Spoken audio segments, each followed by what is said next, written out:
Hey everybody, excited to be taking you through a new HubSpot beta that has come out in the past couple of weeks. This has been a highly requested feature from HubSpot for a long time now, and really excited that the beta and the feature will be coming out fully live here soon. But this beta is available to all HubSpot portal users.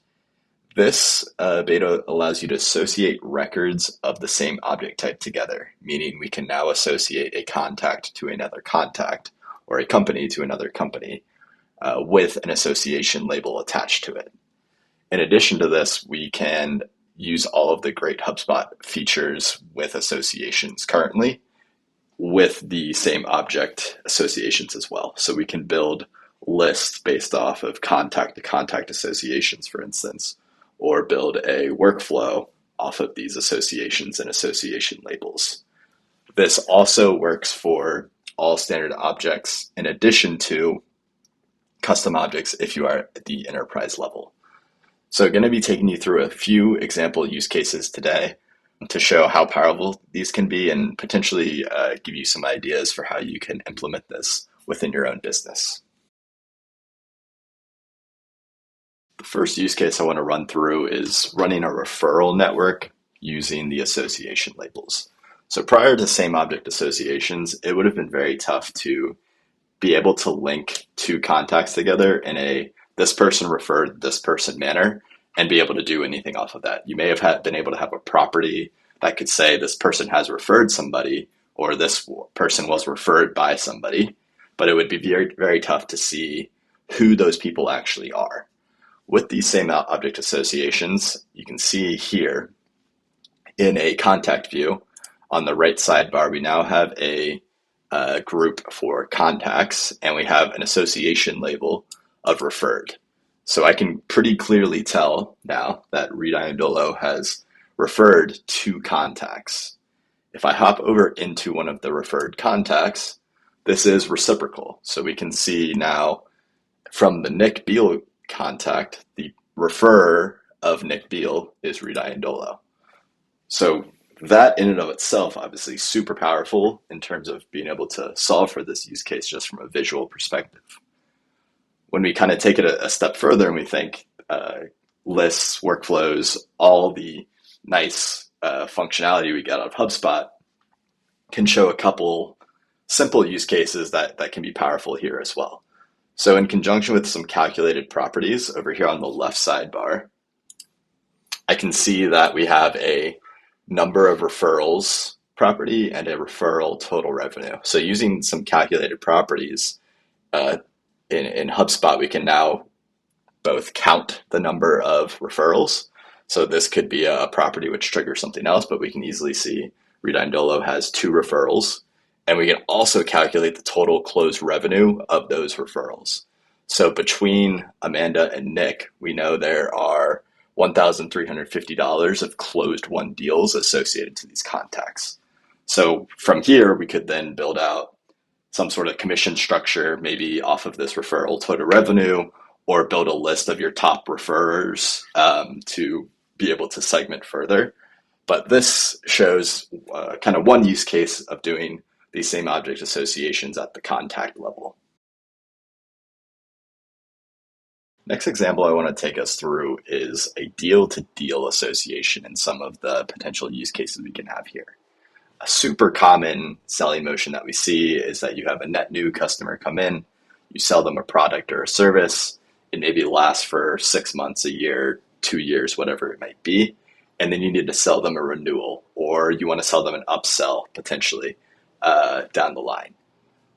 With the current structure before same object associations, while yes, you could have maybe different pipelines for this, where you have your net new customers and your renewals and your upsells in different pipelines, it became very tough to actually track where the original deal was, what the difference between amounts were of the renewal versus the original. This opens up a ton of opportunity to get a lot more clarity into that. We can see here, I'm on a deal just called sample deal. We're going to assume this is the net new customer that has come in, closed won the deal today for $1,000. On the right sidebar, you can see we now have a new deals grouping with a sample renewal new deal. Um, so this has a close date a year from now for the same amount, and also a association label of renewal. So we can very clearly tell, we go to the original deal, this is a renewal deal associated to this. If we hop into the renewal, we can then see it's reciprocal in nature again. So this is the original deal, or you could call it obviously whatever you wanted, but we can also clearly tell a year from now we go into this renewal to work it, we can see the original deal very clearly, super easily for your sales rep to see what the original deal and get any information necessary related to it. So this is another super helpful one, both visually and to then extend functionality using list, workflows, properties based off of these association labels. The next use case I want to show is being able to associate two tickets together and some of the possibilities this opens up. So a potential use case here would be for a product where you have some features, maybe you have a new feature release and you're getting some issues related to it. So we have a ticket here for task calendar sync error on my project. So someone submitted something where the calendar sync isn't working for this feature in your product. We then get maybe an hour down the line, 2 hours down the line, a day down the line, we get 3 more tickets for something with external calendars, a task notification mismatch with my calendar, missed deadlines due to calendar not updating. So more customers have now put in tickets related to the calendar sync error. Your engineers or product team sees the original ticket that's come in. Maybe they've identified this issue, and they know there's some general fix they need to make to get the sync working correctly at the calendar level. Now, with ticket-to-ticket associations, we could actually link similar related issues together.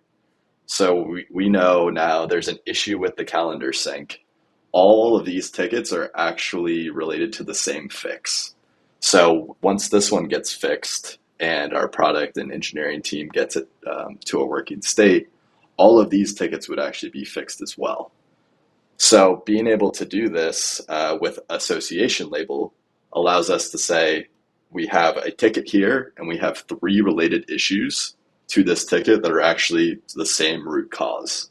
If we go into one of these related issues, again, reciprocal in nature, where we can get back to the original issue. So we know this has been triaged and it's part of this ticket here. Now showing kind of the power of using this in conjunction with some of the other HubSpot features, I built a simple workflow that'll update statuses of related tickets. So if I put this from being reviewed to a needs edits status, and we actually refresh the page here, we can see all of my tickets actually updated to a needs edits status. So obviously this could be a super helpful time saver here where, all right, we know this was the root cause issue. We have 100, 200, 300 tickets that have come in for the same root cause issue. Let's relate all of those together and have a workflow that can just automate the status of this. I hope going through those use cases helped you get a better understanding of the feature and how powerful using the same object associations can be. If you have any further questions, feel free to take a look at this knowledge base article that HubSpot has produced. And if you have any more specific questions about the feature or how to potentially implement it, obviously feel free to reach out to us over here at OBO and we can get those questions answered for you. Thank you.